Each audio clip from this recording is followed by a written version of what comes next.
Good morning, and welcome to another First Five. I'm Pastor Chase, and this week we're talking about submission. And submission, in short, is choosing God's will over our own. And so, a really popular story in Scripture is found in Genesis chapter 22. And it's got some length to it, so we're going to dive right into it. In Genesis chapter 22, starting in verse 1, it says these things. After these things, God tested Abraham and said to him, "Abraham."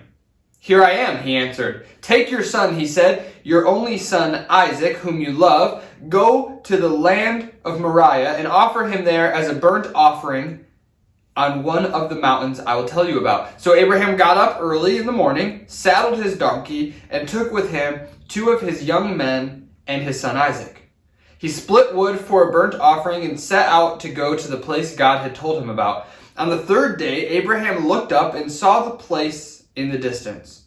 Then Abraham said to his young men, "Stay here with the donkey. The boy and I will go over there to worship.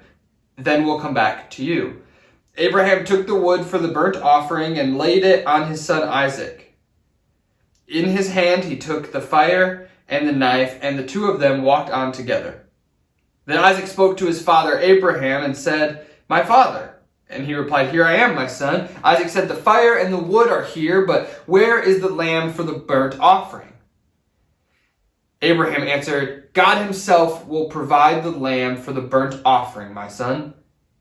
Then the 2 of them walked on together. When they arrived at the place that God had told him about, Abraham built the altar there and arranged the wood. He bound his son Isaac and placed him on the altar on top of the wood. Then Abraham reached out and took the knife to slaughter his son. But the angel of the Lord called out to him from heaven and said, "Abraham, Abraham!" He replied, "Here I am." Then he said, "Do not lay a hand on the boy or do anything to him, for now I know that you fear God, since you have not withheld your only son from me." Abraham looked up and saw a ram caught in the thicket by its horns. So Abraham went and took the ram and offered it as a burnt offering in the place of his son. And Abraham named that place, "The Lord will provide." So today it is said, "It will be provided on the Lord's mountain." Then the angel of the Lord called to Abraham a second time from heaven and said, "By myself I have sworn, this is the Lord's declaration. Because you have done this thing and have not withheld your only son, I will indeed bless you and make your offspring as numerous as the stars of the sky and the sand on the seashore. Your offspring will possess the city gates of their enemies, and all the nations of the earth will be blessed by your offspring because you have obeyed my command." Abraham went back to his young men, and they got up and went together to Beersheba, and Abraham settled in Beersheba. Now, I don't know about you, but when I read that story, the whole time I'm thinking, no, don't go up the mountain. Isaac, run away, figure it out. There's no one there. And obviously, both of them continue on up the mountain. And this is one of those stories that has a lot to tell us. And sometimes we get distracted by just kind of the trauma of what's going on. God has asked a man of faith to murder his own son in the Lord's name. And so there's 2 things that I want you to learn about submission from this story. The first is God's plan doesn't have to make sense, and often it won't. One of the things that most often stops people from following God with everything is that we try too hard to make it make sense.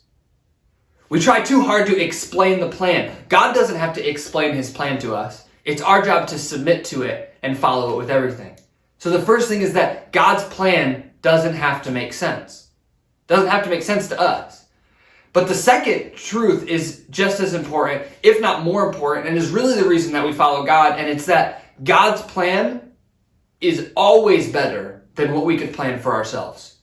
At the end of this, God starts explaining all of the blessings that will come to Abraham because of his faith in God.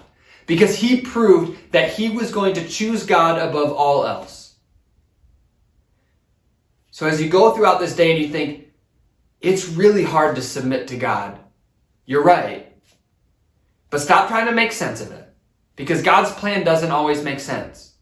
It didn't make sense to Abraham, yet he followed anyway and found out the second truth, which is God's plan is always better than ours. So have a blessed day, and I can't wait to see you guys soon.